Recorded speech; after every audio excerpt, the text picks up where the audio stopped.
Um, yeah, disappointing. It's a pretty flat dressing room at the moment.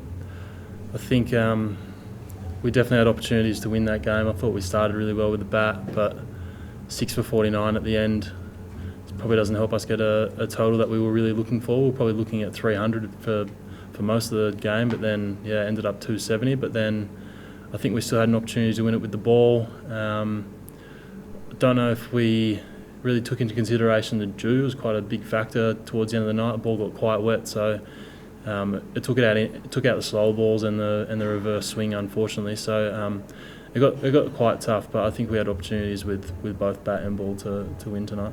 Presumably you were expecting some spin out there with Agar also coming into the team. Obviously the pitch played with how you thought it might.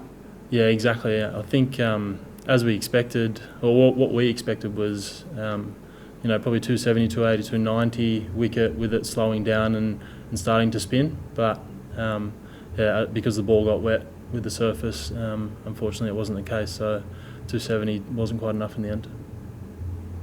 And how difficult was it wicket? Because at stages it looked like it sticked a bit, and at times it shot through. Was there any issues with wicket?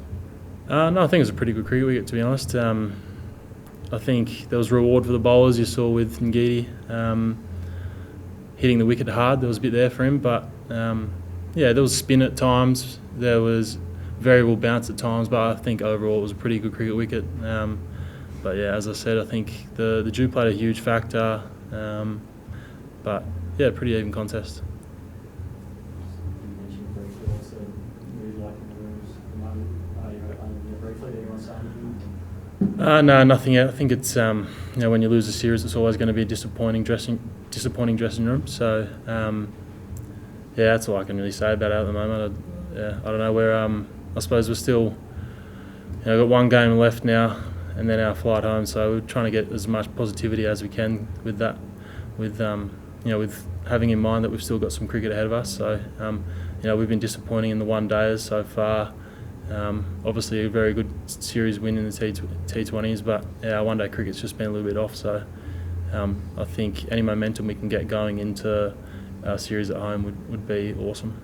It's sort of like understandable that your ODI cricket might be a little bit off when you have 3 years to the next World Cup and the focus has been so much on the T20s this year. Well, honestly, there has been a huge focus on T20 cricket, particularly this year. But there's been a focus on also our one-day cricket moving forward. Obviously, there's important series coming up, but also that World Cup in mind in 3 years. So we're trying to get our combinations right. I think 12 months ago, going into the World Cup, we had some really good combinations, and unfortunately, we're just not playing our best at the moment. So we'll get it right.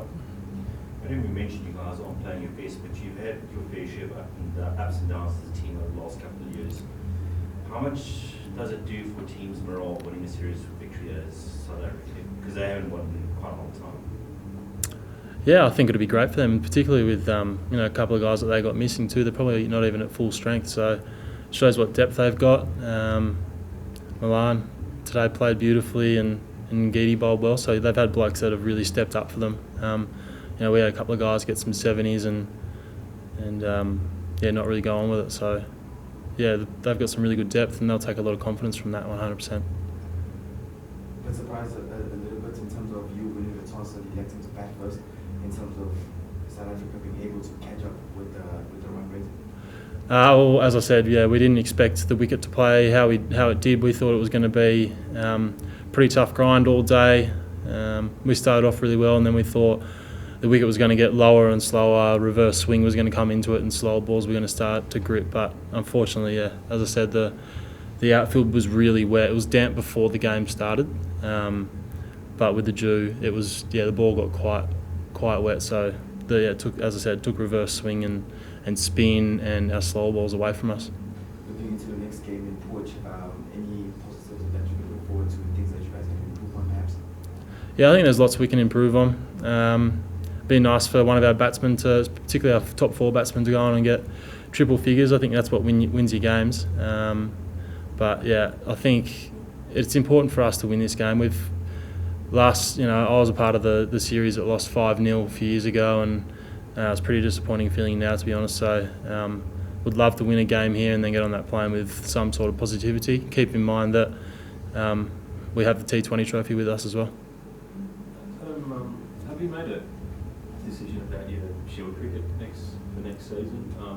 There was a report the other day just sort of saying that you want to try and make it as a Test cricketer, and perhaps perhaps sort of considering if there's another state that can maybe help that. My dream is 100% to still play Test cricket. So wherever that may be to get me to that spot one day, it's probably quite a distance away now. But I still think South Australia is the best place to bowl leg spin. But I think just in particular with one-day cricket and T20 cricket at the moment, I've hardly had an opportunity to play any 4-day cricket, so that's a factor as well. So I'll consider all options, but the main goal is to try and get to the best place possible to eventually get me into that Test team, hopefully. Have you had some conversations with other states you were managing? No.